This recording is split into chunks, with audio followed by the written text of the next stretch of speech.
FACT the fertiliser and chemical Travancore limited. अब यहाँ पर एक रिक्रूटमेंट जारी किया गया है फ्रेंड्स। भैया चैनल के साथ जरूर बने रहिएगा ताकि कोई भी ITI डिप्लोमा के रिक्रूटमेंट को लेकर भाई यहाँ पर जॉब निकल कर आती है तो उसकी इन्फॉर्मेशन जो है आपको सबसे पहले इस चैनल पर देखने मिल जाएगी। ओनली परमानेंट जॉब, ठीक है। अब यहाँ पर अगर थोड़ा सा मैं चीज़ों को लेकर चलूँ तो ये जो रिक्रूटमेंट निकाला गया है भाई, ये फैक्ट की तरफ से निकाला गया है। ये जो डिपार्टमेंट है ये भाई एक PSU पब्लिक सेक्टर है जो सेंट्रल गवर्नमेंट के अंतर्गत आता है। अब यहाँ पर थोड़ा सा मैं चीज़ों को क्लियर करते हुए चलूँगा।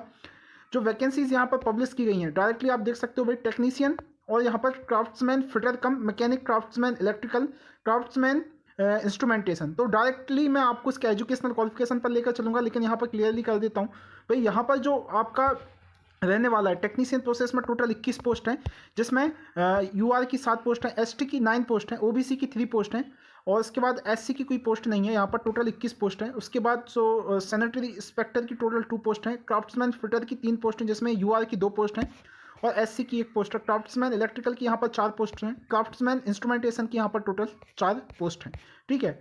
थोड़ा सा चीज़ों को अगर मैं लेकर चलूँ तो यहाँ पर देखो, यहाँ पर जो क्लियरली है देखो, डिग्री वाले भी यहाँ पे अप्लाई कर सकते हैं कुछ कुछ पोस्टों पर। ये चीज़ मैं आपको क्लियर करूँगा।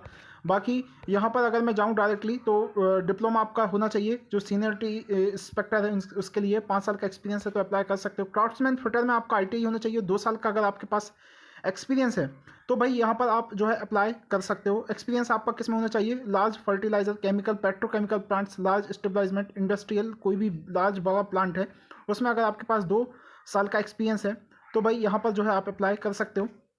उसके बाद क्राफ्ट्समैन इलेक्ट्रिकल में भी आपका जो है यहाँ पर ITI इलेक्ट्रीशियन से होना चाहिए। यहाँ पर फिटर से ITI मांगा गया है, फिटर या मैकेनिक से, ठीक है। या तो फिटर से या मैकेनिक से होना चाहिए।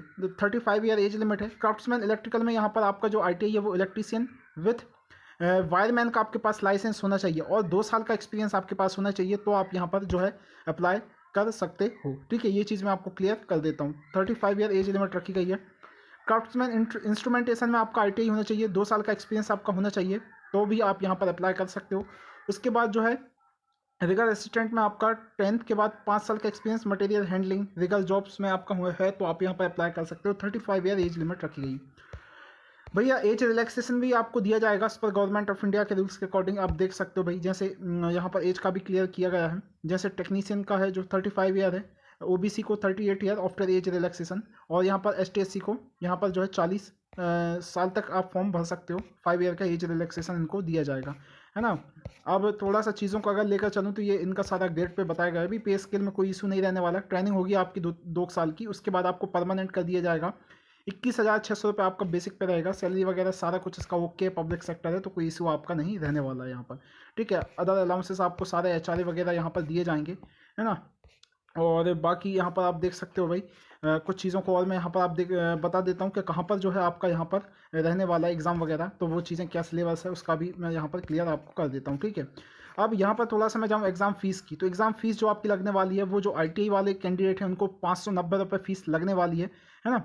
ITI वाले कैंडिडेट की मैं फिर से बता देता हूँ, 590 रुपये फ़ीस यहाँ पर लगने वाली है। जो जनरल OBC EWS कैंडिडेट हैं उनकी। बाकी ST/SC और PWD कैंडिडेट की यहाँ पर शायद कोई फ़ीस नहीं लगेगी। जाकि आप फॉर्म भरोगे तो आपको यहाँ पर क्लियर हो जाएगा, है ना। अब यहाँ पर थोड़ा सा चीज़ों को अगर मैं क्लियर करूँ तो यहाँ पर आपका CBT एग्ज़ाम रहने वाला है। अब CBT जो आपका एग्ज़ाम है वो यहाँ पर कोच्चि में कंडक्ट होगा। इसका जो CBT एग्ज़ाम है वो कोच्चि या तिरुवनंतपुरम दोनों में से किसी एक में। पोस्ट कोड यहाँ पर दिया गया है, आप देख सकते हो। पोस्ट कोड के अकॉर्डिंग जो है यहाँ पर आपका जैसे 11 से 13, तो मतलब आपको ये मान के चलना है कि आपका जो एग्ज़ाम है वो यहाँ पर जो है तिरुवनंतपुरम या कोच्चि इन दोनों में से यहाँ पर कंडक्ट किया जाएगा। बेस्ड ऑन यहाँ पर देखो बताया गया है, based on test and skill test the test CBT is on held Thiruvananthapuram या कोच्चि में आपका यहाँ पर जो आपका सिलेबस रहने वाला है। जो ITI कैंडिडेट है उनको 90 मिनट का टाइम रहेगा। पार्ट 1 और पार्ट 2 में आपका पेपर होगा। पार्ट 1 में नॉन टेक्निकल पार्ट रहेगा जिसमें मैथ्स और रीजनिंग पूछे जाएंगे आपके 30 क्वेश्चन। पार्ट 2 में आपके यहाँ पर 60 क्वेश्चन पूछे जाएंगे, है ना।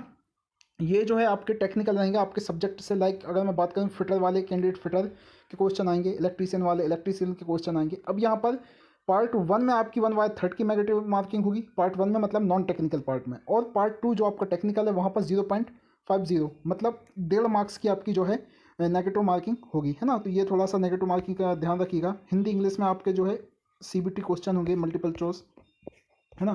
तो ये चीज़ मैंने आपको क्लियर कर दिया। परमानेंट जॉब रहने वाली है। एडमिट कार्ड वगैरह सारा आपको जो है यहाँ पर आपको मेल कर दिया जाएगा, है ना। ओरिजिनल आपको सारा कुछ यहाँ पर लेकर जाना है, अपना आइडेंटिटी कार्ड वगैरह, जो आइडेंटिटी प्रूफ है, सॉरी, ऑफिशियल वेबसाइट पर ही आपको यहाँ पर डाउनलोड करना होगा। आपका जो एडमिट कार्ड वगैरह रहेगा तो उसकी इन्फॉर्मेशन मैं दे दूंगा भाई। बाकी भाई यहाँ पर आपका बॉन्ड वगैरह भी भरा जाएगा, तो ये कुछ देख लीजिएगा। बॉन्ड है वगैरह 40,000 का, अगर आप 5 साल से पहले अगर जो है जॉब छोड़ते हो तो, ठीक है। और यहाँ पर जो आपका थोड़ा सा और चीज़ों का अगर मैं करूँ तो प्लेस ऑफ पोस्टिंग के बारे में भी यहाँ पर कुछ क्लियर किया गया है, तो उसको भी लेकर मैं आपकी इन्फॉर्मेशन एक क्लियर कर देता हूँ कि यहाँ पर जो आपकी जैसे बताया गया है तो प्लेसमेंट, सॉरी, ये प्लेस ऑफ पोस्टिंग का नहीं है।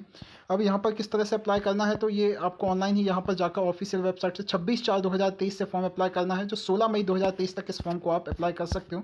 जो भी एक्सपीरियंस वाले कैंडिडेट हैं उनके लिए अच्छी अपॉर्चुनिटी है, बिकॉज यहाँ भाई अगर बात करूँ तो कंपटीशन काफ़ी कम रहेगा, क्योंकि एक्सपीरियंस काफ़ी कैंडिडेट, बहुत कम कैंडिडेट के पास होता है, सबके पास यहाँ पर एक्सपीरियंस नहीं होता है। परमानेंट जॉब आपकी रहने वाली, सैलरी वैलरी सब आपका एकदम यहाँ पर भाई ओके रहने वाला है। सेंट्रल पब्लिक सेक्टर है यूनिट, है ना।